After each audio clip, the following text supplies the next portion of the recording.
ডাইনি যেই হাত বাড়িয়ে গোয়ালার গলা টিপে ঘাড় মটকাতে যায়, অমনি সেই গোয়ালা দেবাদিদেব মহাদেবের রূপ ধারণ করেন। তখনই দেবাদিদেব তার ত্রিশূল হাতে তুলে নেন এবং ডাইনিকে তাড়া করতে থাকেন। কৈলাসপুর গ্রামের বেশিরভাগ মানুষই ছিল গোয়ালা। গরুর দুধ, দুধের তৈরি ছানা, নানা রকম মিষ্টি বিক্রি করে তাদের সংসার চলত। গৌমাতার কৃপায় এই গ্রামের লোকজন শুধু দুধ বিক্রি করে বেশ স্বাচ্ছন্দ্যে জীবন কাটাতো। সাথে সাথে এই গ্রামের লোক ছিল ভোলা মহেশ্বরের পরম ভক্ত। গ্রামে ঢোকার মুখেই ছিল ভোলা মহেশ্বরের এক বড় মন্দির। সেখানে নিত্য পুজো করা হতো। একদিন ভোরবেলায়, কি গো গিন্নি, হলো তোমার? তাড়াতাড়ি করে দুধ ছানা সব ভালো করে সাইকেলে বেঁধে দাও। ভোরের ট্রেনটা বেরিয়ে গেলে তো শহরে যেতে দেরি হয়ে যাবে। হ্যাঁ গো হ্যাঁ, আমি সব ভালো করে গুছিয়ে দিয়েছি। তুমি বেরিয়ে পড়লে আমিও তো মন্দিরে পুজো দিতে যাব। হ্যাঁ, আর শোনো, ফিরে এসে দুজন মিলে আরো বেশি করে মিষ্টি বানাতে হবে। শহরে আমাদের এই গ্রামের মিষ্টি বেশ ভালোই নাম করেছে গো। ঠিক আছে, এখন আমি এলাম। দুকা দুকা দুকা দুকা।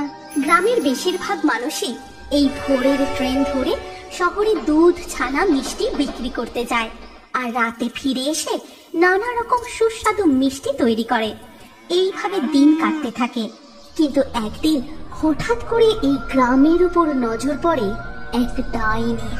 গ্রামের দক্ষিণ প্রান্তের শ্যাওড়া গাছের উপর বসে সে এই গ্রামের উপর নজর রাখে আর বলে, এই গ্রামের দুধ ছানা মিষ্টির তো খুব নাম ডাক শুনছি।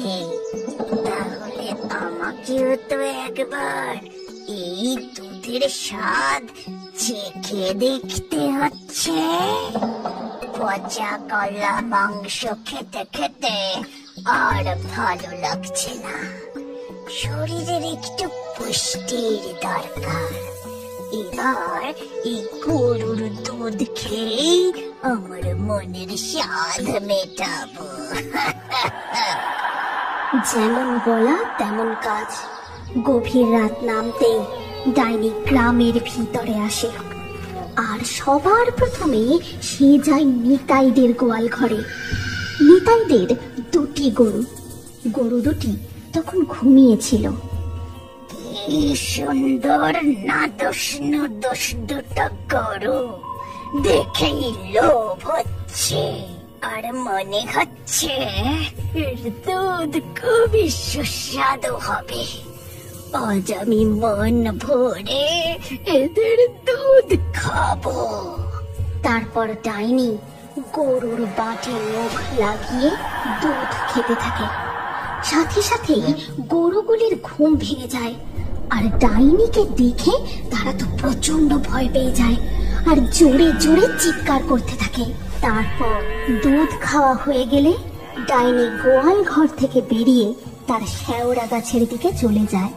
আর রাত পেরিয়ে সকাল হতেই, কি গো শুনছো? তাড়াতাড়ি গোয়ালে চলো।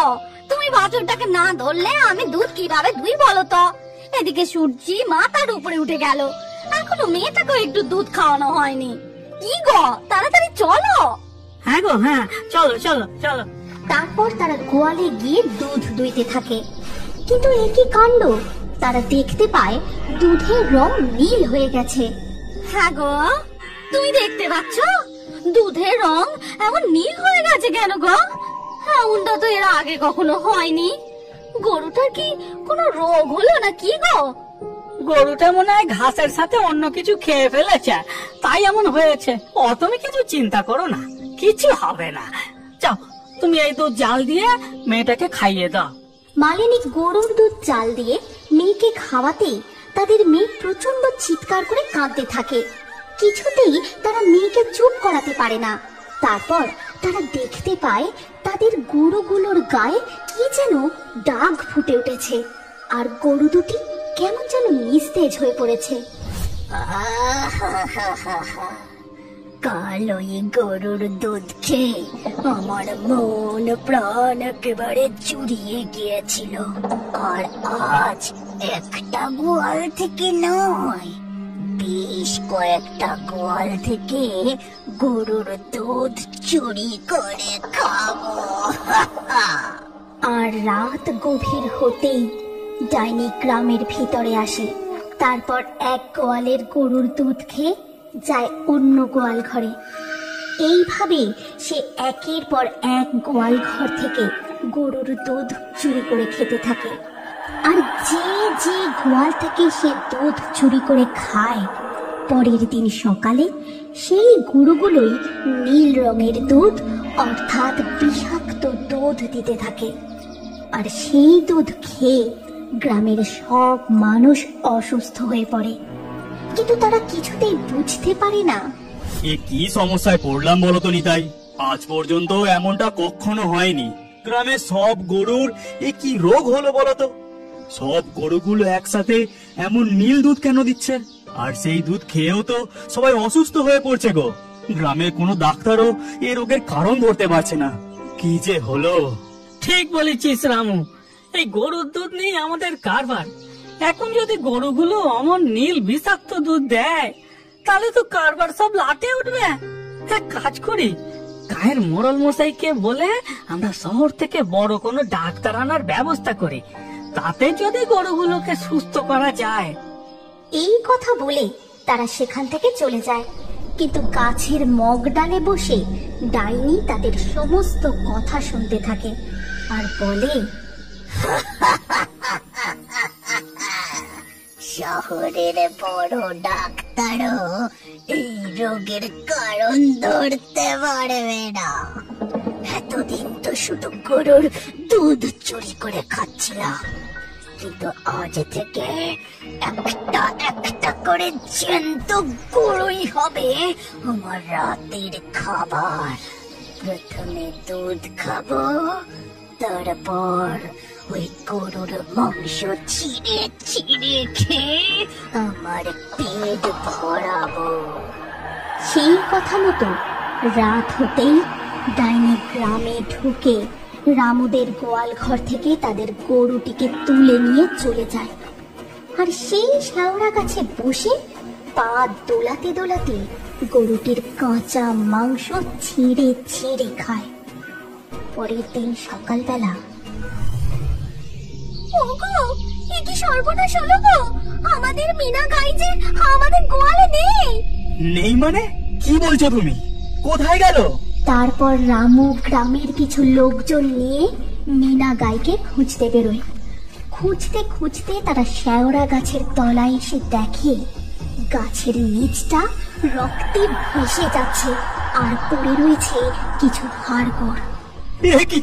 এটা যে আমার মিনা গায়ের গলার ঘন্টা, কিন্তু ওকে এমন নৃশংস ভাবে কে মারলো? এইভাবে প্রত্যেক দিন রাতে গ্রাম থেকে একটা করে গরু উধাও হতে থাকে। আর পরের দিন সকালে শুধু খুঁজে পাওয়া যায় তাদের হাড়গোড়।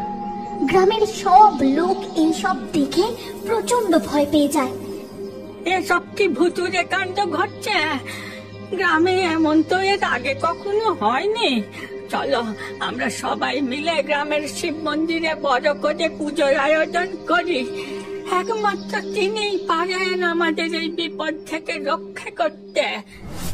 তারপর সেই সন্ধেবেলায় গ্রামের সব লোক মিলে খুব ধুমধাম করে ঢাক ঢোল বাজিয়ে ভোলা মহেশ্বরের পুজো করে। আর পুজো শেষ হতেই নেমে আসে বজ্র বিদ্যুৎ সহ তুমুল বৃষ্টি। এই অসময়ে এমন ঝড় বৃষ্টি কেন? তবে কি ভগবান আমাদের ডাক শুনেছেন? হে মহেশ্বর, আপনি আমাদের গ্রামকে রক্ষা করুন বাবা, রক্ষা করুন। এই কথা বলে সবাই যে যার বাড়ি চলে যায়। এরপর রাত গভীর হতেই সেই গ্রামে প্রকট হন স্বয়ং দেবাদিদেব মহাদেব। এই গ্রামের প্রতিটা মানুষ আমার পরম ভক্ত। তারা অত্যন্ত ভক্তি আর নিষ্ঠার সঙ্গে আমার পূজা করে। ওই ডাইনির হাত থেকে আমাকে এই গ্রামকে রক্ষা করতেই হবে। তারপর মহাদেব এক গোয়ালার রূপ ধারণ করে নিতাইদের গোয়াল ঘরে গিয়ে লুকিয়ে থাকেন। আর সেই রাতে ডাইনিও নিতাইদের গোয়ালে গরু চুরি করতে আসে। তারপর যখনই ডাইনি গরু ধরতে যায়, ঠিক তখনই ওই গোয়ালা ডাইনির হাতটা খপ করে চেপে ধরে। এটা আবার কে রে? কোথা থেকে উড়ে এসে জুড়ে বসলো? বেটা চুনাপটি গোয়ালা, তুই কিনা এসেছিস এই ডাইনিকে আটকাতে? আর এই গরুটার সাথে তোরও ঘাড় মুটকে রক্ত চুষে খাবো। এই বলে ডাইনি যেই হাত বাড়িয়ে গোয়ালার গলা টিপে ঘাড় মটকাতে যায়, অমনি সেই গোয়ালা দেবাদিদেব মহাদেবের রূপ ধারণ করেন। ডাইনি, তোর এত বড় সাহস! তুই কিনা এই নিরীহ পশুগুলোর ওপর এমন ভাবে অত্যাচার করিস! আজ তোকে এমন শিক্ষা দেব, তুই সারা জীবন মনে রাখবি। তখনই দেবাদিদেব তার ত্রিশূল হাতে তুলে নেন এবং ডাইনিকে তাড়া করতে থাকেন। আমায় ছেড়ে দিন বাবা ভোলা মহেশ্বর, আমার ভুল হয়ে গেছে, আর কখনো এই ভুল করব না। আমি আর কখনো এই গ্রামের ত্রিসীমানাতেও আসবো না। তারপর ডাইনি সেই গ্রাম থেকে পালিয়ে আবারও শ্মশানে চলে যায় এবং দেবাদিদেব নিতাইয়ের স্বপ্নে দেখা দেন ও তাকে বলেন, ওঠো নিতাই, আজ থেকে এই গ্রাম আবারও সুরক্ষিত।